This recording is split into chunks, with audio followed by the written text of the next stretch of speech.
What's cracking, everybody? So, as you see from the title, I'm gonna go ahead and speak on. Supposedly, I'm gonna speak on the end of hostilities. My take, right? But I'm gonna tell you right now, it's nothing like what you guys expect, right? Now, first thing I want to say is, um, everybody knows the parties involved, and you guys already know I don't use labels, right? And it's just the way I was schooled. Um, is you just don't, identify yourself through your actions. A man's reputation will always precede him. Friend or foe will recognize you by how you carry yourself, how you conduct yourself, right? And on top of that, these labels of these organizations and these disruptive groups, when someone acknowledges their existence by calling them whatever, that perpetuates the oppression because let's say that these organizations and these disruptive groups exist, right? Then the administration, the Department of Corrections, label men as members or associates of these groups, even if they're not, and then oppress them.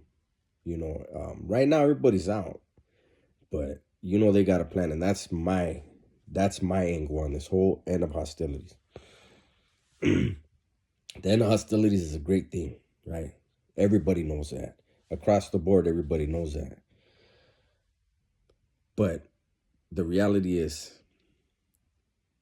the end of hostilities, the fact that all the different groups aren't out there killing each other, it is a complete nightmare for the CDC. So in my opinion, people are asking, is it going to hold up? Is it going to hold up? And I'll never forget when I've mentioned it before, and I'm going to say it again. I don't remember what year it was when it initiated, but I think it was around 2000. The Raza from Northern California had initiated paperwork, right, in the courts, from CR to New Folsom, demanding their own yards where no whites or no Raza from Southern California were at, okay? And during a press conference at one of the hearings or whatever it was, and I remember I was still in the SHU, and the spokesman for the CDC was asked by a reporter if the Raza from Northern California, but she said if they're requesting to be housed on yards without rivals, why is that a bad thing? Something along those lines. And the spokesman for the CDC said this: because if we remove their rivals, then the only enemy left is the correctional officers, and we're not going to allow that. So knowing the history of the CDC, where, it's been documented where, COs supplied certain groups with certain weapons to perpetuate the warfare, knowing that, when people ask, do you think the end of hostilities are going to last? I, at the end of the day, believe that it will be the CDC. They're the ones that are going to break it. And they're going to break it by trying to create scenarios where someone's going to do something and somebody's going to have to retaliate. And here's the thing, all the old timers, all the legends, you guys know what I mean by legends, but all the legends, they know the game. But all it takes is one JCat, somebody that's just an idiot, or somebody that has a drug debt, to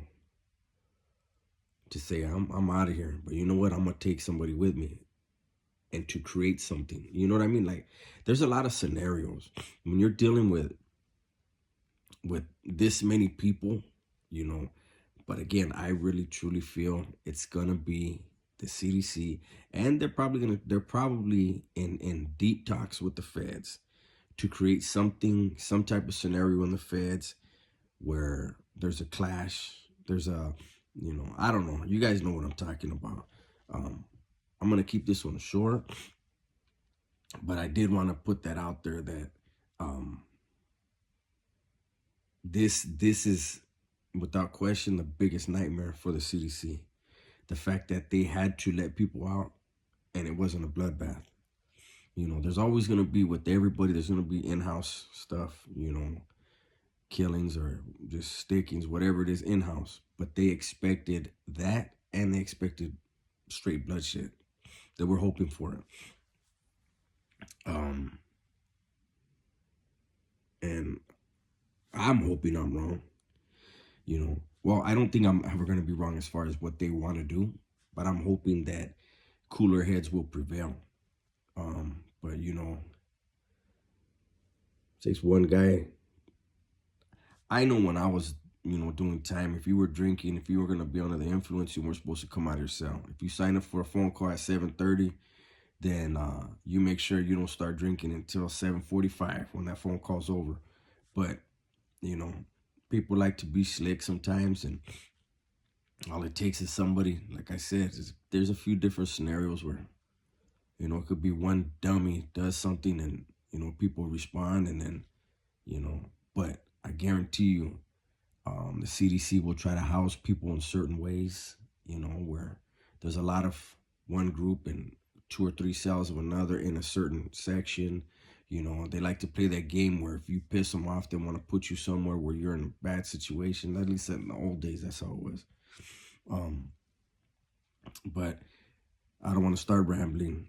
I just wanted to go ahead and just put that out there, a little food for thought, knowing the history of the CDC, how many times they have orchestrated scenarios, and unfortunately, men that, felt like they were just in a rotten prison anyways, jumped on it, and it's just been a never-ending cycle, right? It's like Groundhog Day. But hopefully people are making a lot of money, enjoying their sodas, enjoying their visits, especially the family visits. There's a lot of things going on that I know if it was up to the CCPOA, the guard union for the CDC, they would take a lot of the stuff away, make it the way it used to be, where there was no vocation, there was no education, there was no rehabilitation, and it just go out and prove who the baddest motherfuckers on the yard are. That's what they probably want. But let's stay tuned, man. With that, I'm out.